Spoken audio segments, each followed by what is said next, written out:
बिस्मिल्लाहिर्रहमानिर्रहीम। अजीज तलबा, हमारा आज का टॉपिक है एनालिटिक फंक्शंस। हम देखते हैं कि एनालिटिक फंक्शन कैसे डिफाइन किया जाता है, इसकी डेफिनेशन क्या है। क्योंकि इससे पहले हमने डिफरेंशिएबिलिटी पढ़ रखी है, फंक्शन का डेरिवेटिव भी मालूम किया, उसकी डेफिनेशन पढ़ी, डिफरेंशिएबल की प्रॉपर्टीज भी हमने देखी हैं, रूल्स ऑफ डिफरेंशिएशन सारा हम पढ़ चुके हैं।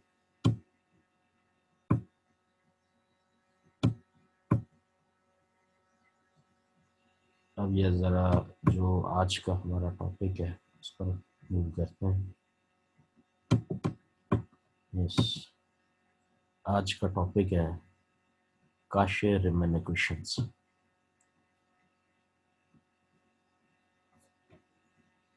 काशे-रीमन इक्वेशंस, जब हमारे पास कोई फंक्शन फर्स्ट ऑर्डर डिफरेंशिएबल हो तो ये इक्वेशंस सेटिस्फाई होती हैं, जिसे हम काशे-रीमन इक्वेशन कहते हैं। Suppose that f z equal u x y plus iota v x y is differentiable at a point z equal x plus iota y. यानी ये फंक्शन, इस फंक्शन का इस पॉइंट z पर डेरिवेटिव एग्जिस्ट करता है। Then at z the first order partial derivative of u and v exist and satisfy the Cauchy Riemann equations. Cauchy Riemann ये scientist है जिसके नाम पर ये काम हुआ था।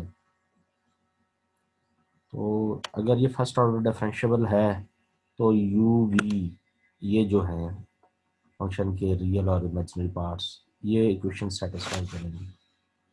ये इक्वेशंस क्या है जी? Partial u over partial x equal partial v over partial y and partial u over partial y equal minus partial v over partial x. ये जी मशहूर ज़माना काशे-रीमन इक्वेशंस। अच्छा, काशे-रीमन इक्वेशंस के हवाले से कुछ और रिजल्ट्स भी जारी करेगा। बस ये इनके प्रूफ भी यहाँ दिए हुए हैं।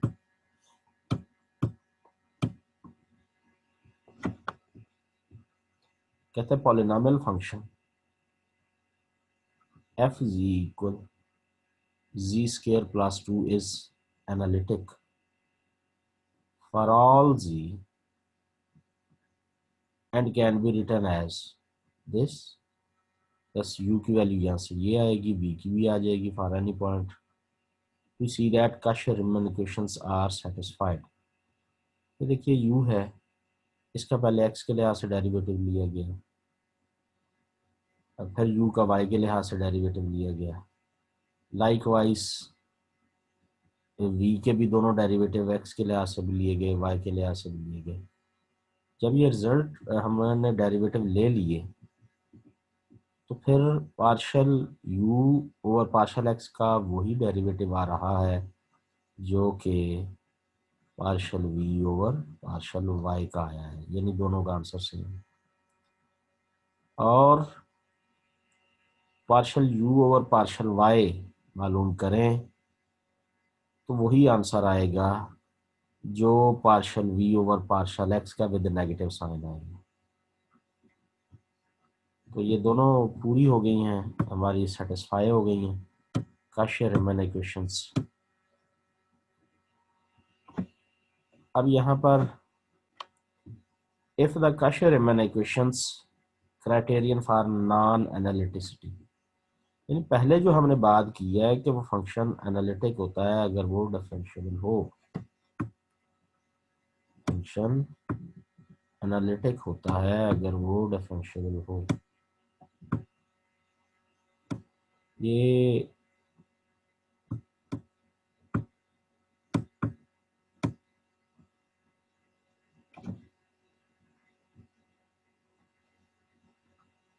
अब फंक्शन, यहाँ से एक पॉइंट बड़ा इंपॉर्टेंट नोट कीजिए।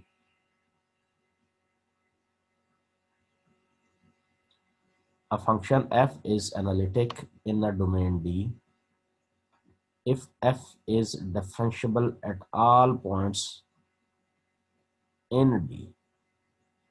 ये एनालिटिक फंक्शन की डेफिनेशन है, ये आपके सामने इस वक्त स्क्रीन पर जो रेड से हाईलाइट हो रही है, ये एक अदद लाइन, इसको ये जहन में रखें कि हमारे पास कोई फंक्शन f एनालिटिक होता है अगर वो डिफरेंशिएबल हो। ठीक है जी। अब अगली बात, अगर डिफरेंशिएबल हो, अगर कोई फंक्शन एफ एक्स डिफरेंशिएबल हो तो उसके जो पार्ट्स यू वी हैं वो फिर काशर-रीमन इक्वेशंस को सेटिस्फाई करते हैं।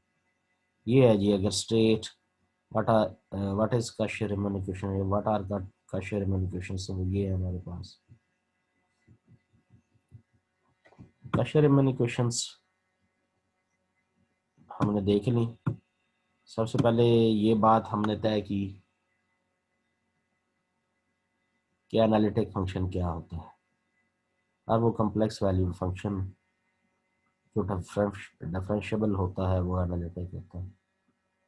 अगली बात हमने ये देख ली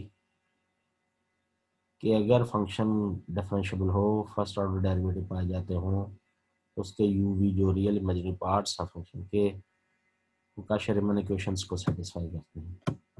ये हमने एक एग्जांपल भी चेक की है, ये देखिए।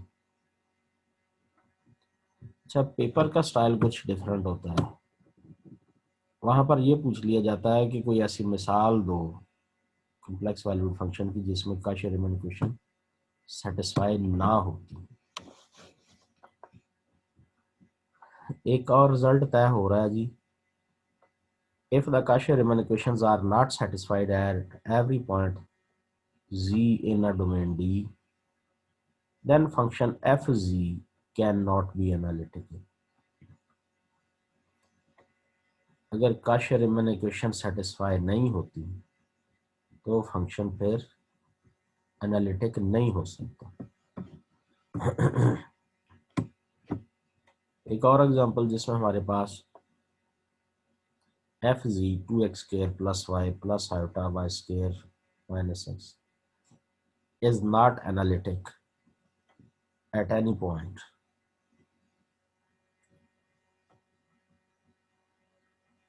ये देखें, वो जो अभी हमने बात की थी कि पेपर में कभी कभार ऐसे पूछ लिया जाता है, या वाइवा में भी ऐसे पूछ लिया जाता है कि कोई ऐसे किसी ऐसे फंक्शन की मिसाल दो जो एनालिटिक नहीं है, डिफरेंशिएबल तो हो मगर एनालिटिक ना हो।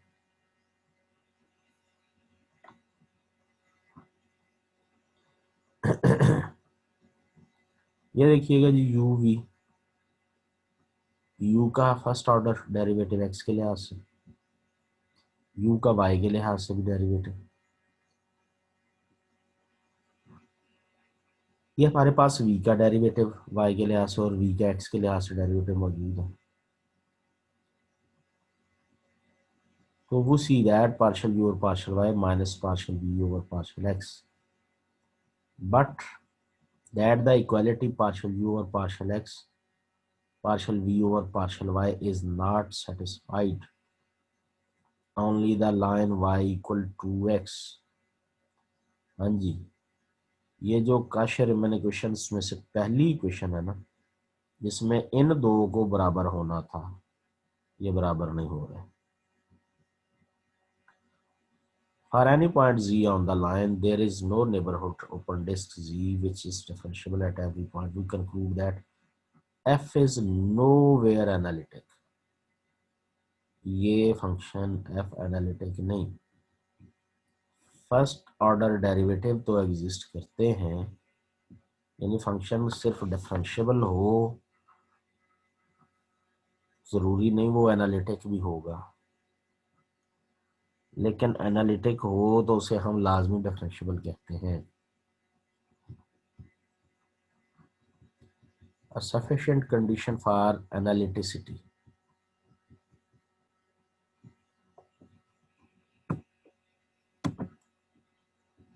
Suppose the real numbers, ये real functions u v, functions of x y, ये दो functions हैं जो कि continuous हैं and have continuous first order partial derivative in the domain D.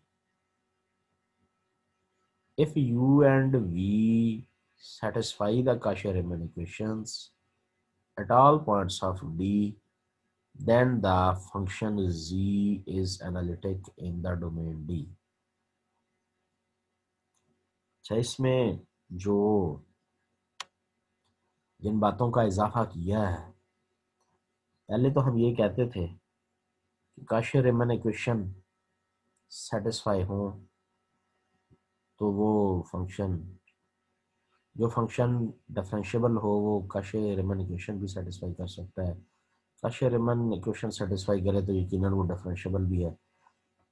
यहाँ उसने एनालिटिक होने को इंश्योर किया है, कहता है फंक्शन कंटिन्यूस है और उसका फर्स्ट ऑर्डर डेरिवेटिव भी कंटिन्यूस है। दो बातें उसने की हैं, function u v are continuous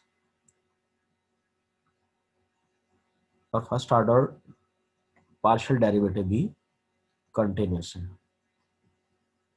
if u v satisfy the Cauchy-Riemann equations at all points, then the function is analytic in the domain D.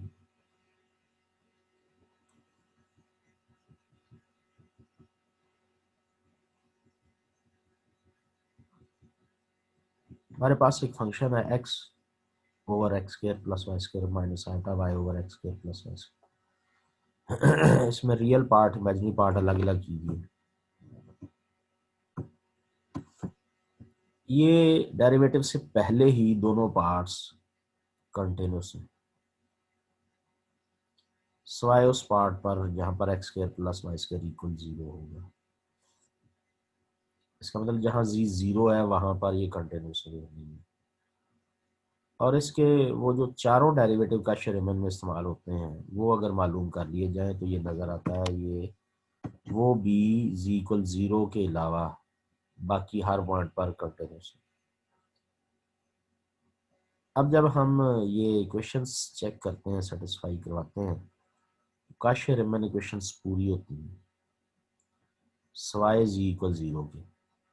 तो यहाँ से रिजल्ट क्या निकला, f is analytic in any domain D that does not contain the point z equal 0। ये function हर domain पे differentiable है सवाए एक पॉइंट के। वो कौन सा पॉइंट है, z equal 0।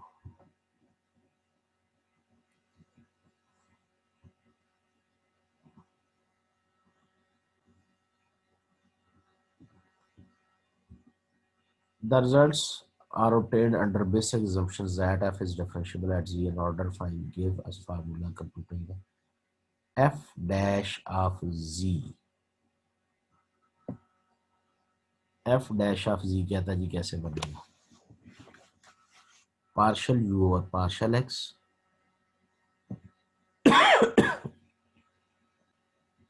Plus iota partial v over partial x। ये देखिए, ये बात असल में ये कही गई है कि कम्प्लेक्स वैल्यूड फंक्शन का डेरिवेटिव भी कम्प्लेक्स वैल्यूड फंक्शन होता है। ठीक है जी, Cauchy-Riemann इक्वेशन की मदद से इसकी जगह पर ये वैल्यू लगा दी गई और partial v over partial x की जगह पर ये वैल्यू लगा दी गई।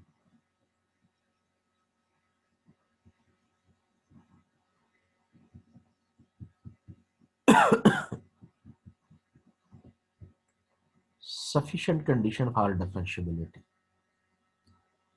If the real function are continuous and have continuous first order partial derivative in some neighborhood of a point C and u v satisfy the Cauchy-Riemann equations, then complex function is differentiable at z and f dash z is given by the formula 9. yes, f dash z कैसे मालूम करेंगे? काशियर रीमन equations मौजूद हों। अच्छा, ये हमें इस तरह से बात तय करना होगी, फंक्शन मौजूद हो तो काशियर रीमन इक्वेशंस मालूम की जा सकती है, और अगर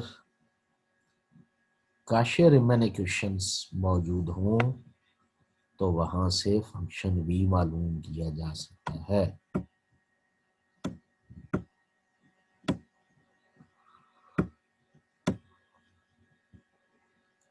एक एग्जांपल है, f z 2x square plus y plus iota y square minus x was nowhere analytic, ये हमने पढ़ा था, बट काशियर रीमन इक्वेशन ये सेटिस्फाई करता है। But since the function u और v, इनके जो डेरिवेटिव लेते हैं, are continuous at every point, it follows that f is differentiable on the line.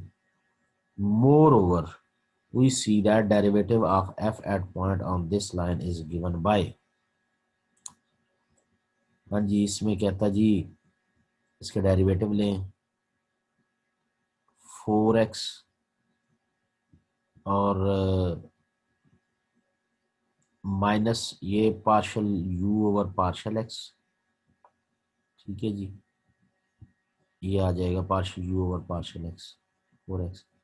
फिर हमें क्या चाहिए, partial v over partial x, यहाँ से लें partial v over partial x, x के लिए यहाँ से डेरिवेटिव यहाँ से -1 आएगा, इसे मल्टीप्लाई हो गया -1। अब इनको रिप्लेस कर दीजिए, कौन किससे रिप्लेस होगा? ये होगा जी partial u over partial x किसके साथ रिप्लेस किया था? Partial v over partial y के साथ। तो यहाँ से partial v over partial y ये है जी हमारा 2y आ गया। यहाँ partial v over partial x था, इसे किसके साथ रिप्लेस करेंगे? प्लस आयोटा, ये लिखा हुआ है क्राइटेरिया में, ये देखिए ये है partial u over partial x को partial v over partial y के साथ, जबकि partial v over partial x को minus iota partial u over partial y के साथ। अब इसमें देखें partial u over partial y 1 minus iota multiply होने के बाद तो 2y माइनस आयोटा, ये हमने डेरिवेटिव हासिल कर लिया काशियर रीमन इक्वेशंस को इस्तेमाल करते हुए।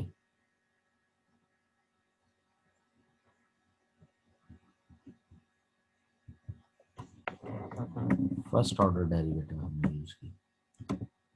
कांस्टेंट फंक्शन का,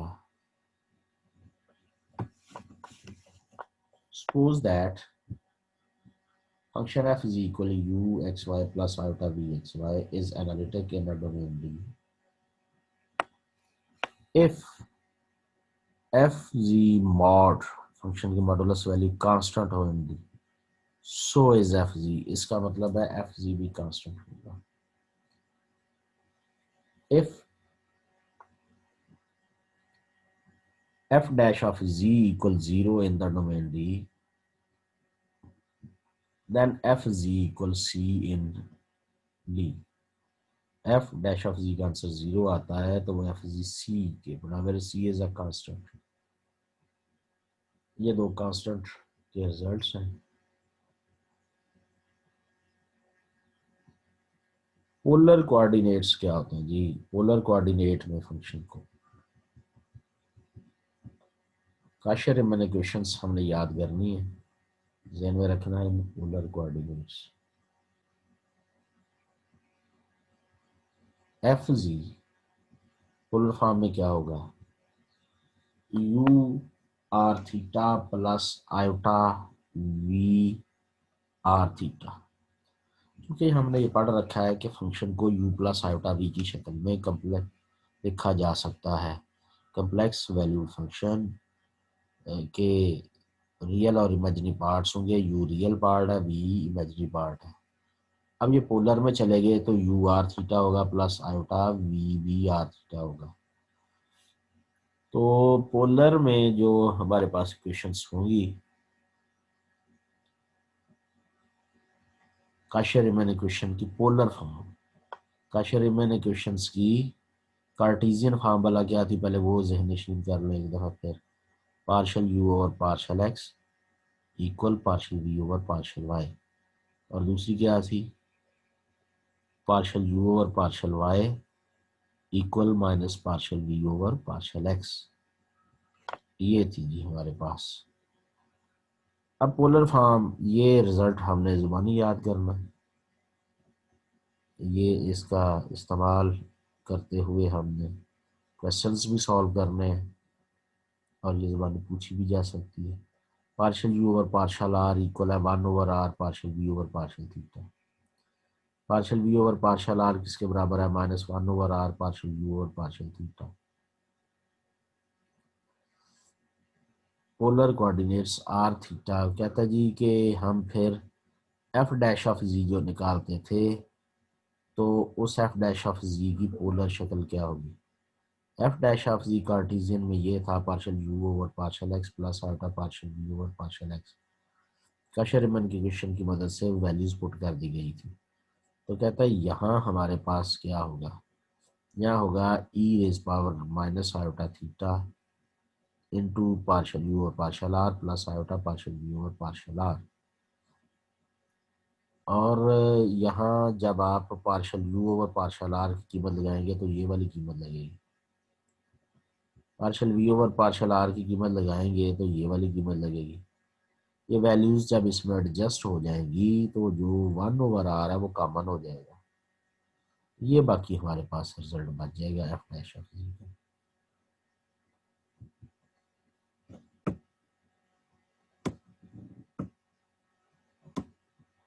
ये इसकी एक्सरसाइज है।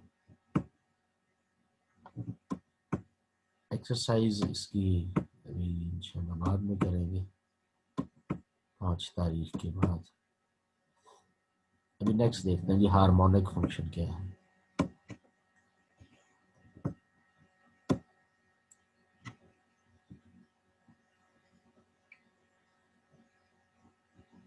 Like one of the most famous in applied mathematics equation is known as Laplace equation। ये जो इक्वेशन है ये लेप्लास इक्वेशन कहलाती है। मैथमेटिक्स की बड़ी फेमस किस्म की इक्वेशन है।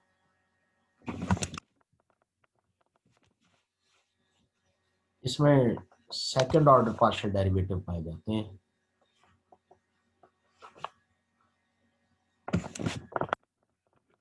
Partial two phi over partial x square plus partial two phi over partial y square equal 0। Second order partial derivative है। ये Laplace equation in two variable है। ये जो सम है of the two second partial derivative is denoted by, इसकी एक और symbol मुतारफ करवाई गई है, that is del square phi and is called Laplacian of phi. Del square को लैप्लाशियन ऑफ फाई भी कहते हैं। इसका मतलब है ये जो लैप्लास इक्वेशन थी ये मुख्तसर होकर क्या बन जाएगी, del square phi equal 0। Del दरअसल है क्या, ये डेरिवेटिव ऑपरेटर है। डेल डेरिवेटिव डिफरेंशियल ऑपरेटर है। तो वैसे डेल होता है partial over partial x plus partial over partial y, लेकिन ये चूंकि सेकंड ऑर्डर है तो ये partial two over partial x square plus partial two over partial y square के बराबर है। फाइव पर इसमें अप्लाई होना है इस डेरिवेटिव ऑपरेटर में। हार्मोनिक फंक्शन,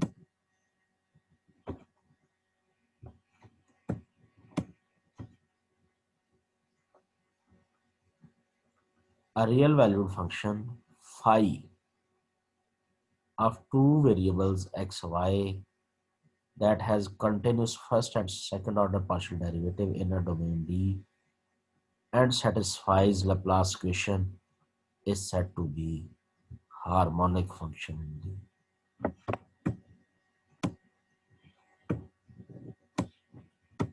हार्मोनिक फंक्शन की डेफिनेशन हमारे सामने आ गई। फिर एक दफ़ा देख लें।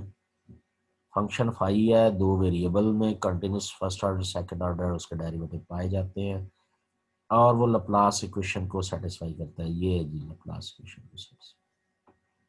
तो फिर हम इस फाई फंक्शन का नाम क्या रख देंगे? Harmonic function. Harmonic functions are encountered in the study of temperatures and potentials। Temperatures और पोटेंशियल्स में काम आता है। हार्मोनिक फंक्शन के बारे में और रिजल्ट है जी। Suppose that the complex function f is equal u x y plus iota v x y is analytic in a domain D. हाँ जी, यानी इसका फर्स्ट ऑर्डर डेरिवेटिव पाए जाते हैं। Then the function u v are harmonic in D. यानी हमारे पास कोई फंक्शन जिसके फर्स्ट ऑर्डर डेरिवेटिव एनालिटिक हो। एनालिटिक से मुराद है उसके वो फंक्शन खुद भी कंटिन्यूस है, उसके फर्स्ट ऑर्डर डेरिवेटिव भी कंटिन्यूस है। फर्स्ट ऑर्डर डेरिवेटिव कंटिन्यूस है तो वो फिर फंक्शन हार्मोनिक होगा इन द डोमेन डी। अगर कोई फंक्शन एनालिटिक हो वो हार्मोनिक होता है।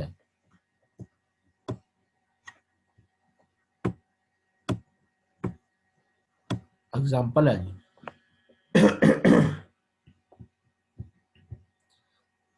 F z equal z square x square minus y square plus 2xy iota is entire.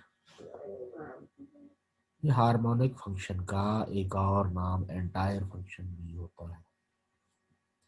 Function u x y इसमें रियल पार्ट इमेजिनरी पार्ट अलग अलग हो गए।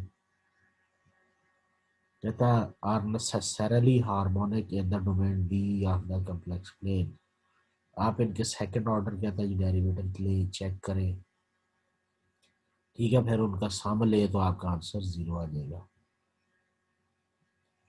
इसमें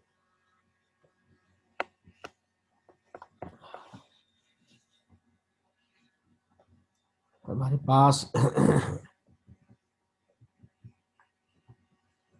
जो शराइत रखी गई थी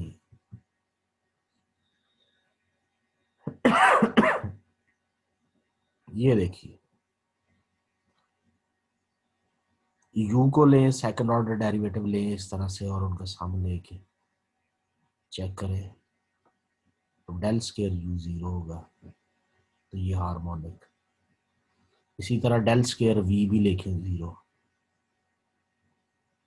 डेल स्केयर वी भी देखें तो दोनों पार्ट्स जो है वो इसमें सेटिस्फाई हो जाए।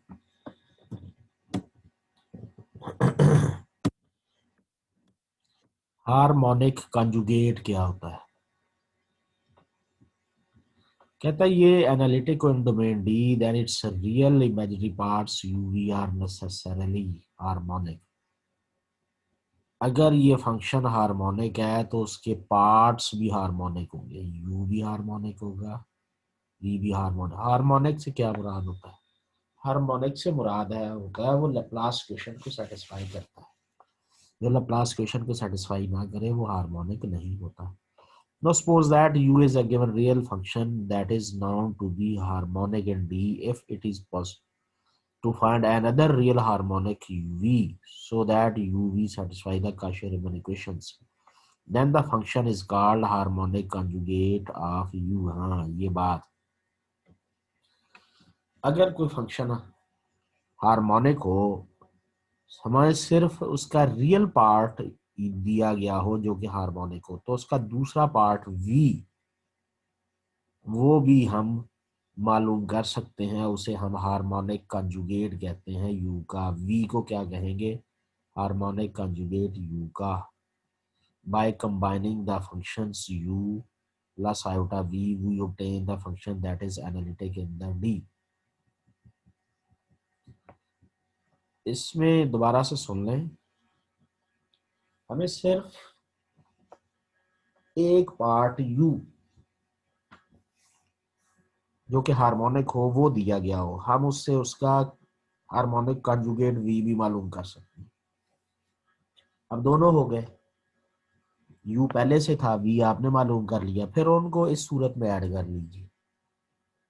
इस तरह हमारे पास एनालिटिक फंक्शन हम मालूम कर सकते हैं। इसका मतलब है इस किस्म की टेक्निक एनालिटिक फंक्शन को मालूम करने के लिए इस्तेमाल की जा सकती है। ये ज़रा चेक करते हैं जी।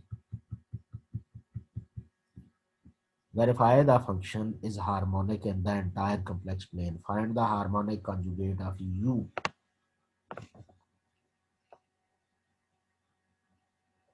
फंक्शन u है, इसको हार्मोनिक देखना है, तो इसका सेकंड ऑर्डर दोनों डेरिवेटिव लें। ये पहले x के लिहाज से, फिर ये y के लिहाज से।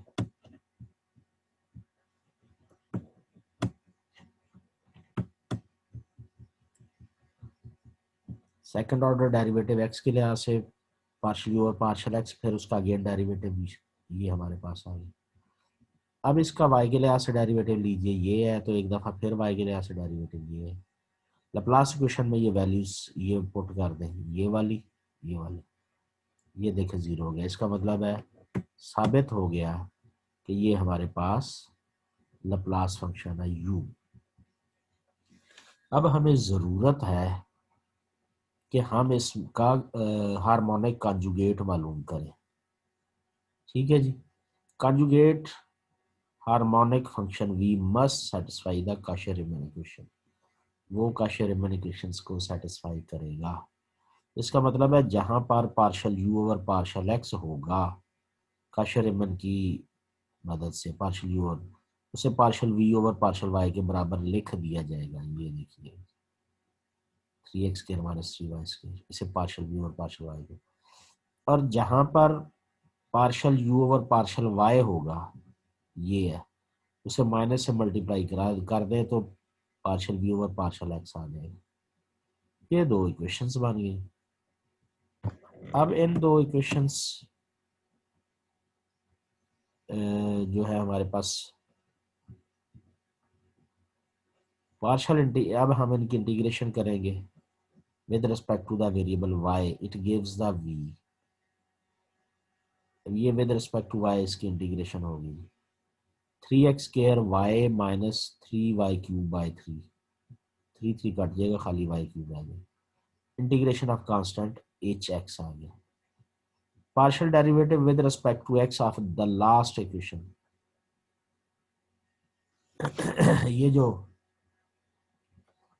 ये जो हमारे पास इक्वेशन आई है, इसका x के लिहाज से डेरिवेटिव ले, क्या आ जाएगा? Partial v over partial x 6xy, ये जीरो हो जाएगी, और इसका h dash x। When this result is substituted into the second equation, ये जो रिजल्ट आया partial v over partial x, इसको कहते हैं पुट कर दें इक्वेशन 3 की साइड यहाँ पर। ये चीज यहाँ पर लिख दी जाएगी, तो वहां से हमारे पास जो वैल्यू मिलेगी h डैश x की 5 मिल जाएगी। ये दोनों टर्म्स ये आपस में कैंसिल हो जाएंगी, ये और ये h डैश x 5 आ जाएगा। तो जब हम इसकी इंटीग्रेशन करेंगे एच एक्स किसके बराबर 5x प्लस सी आ जाएगा। देयरफॉर हार्मोनिक कंजुगेट u का क्या आ जाएगा जी?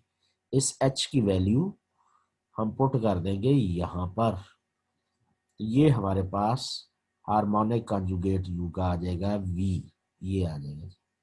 ये तरीक़ाकार है जी हार्मोनिक कंजुगेट मालूम करने का। ठीक,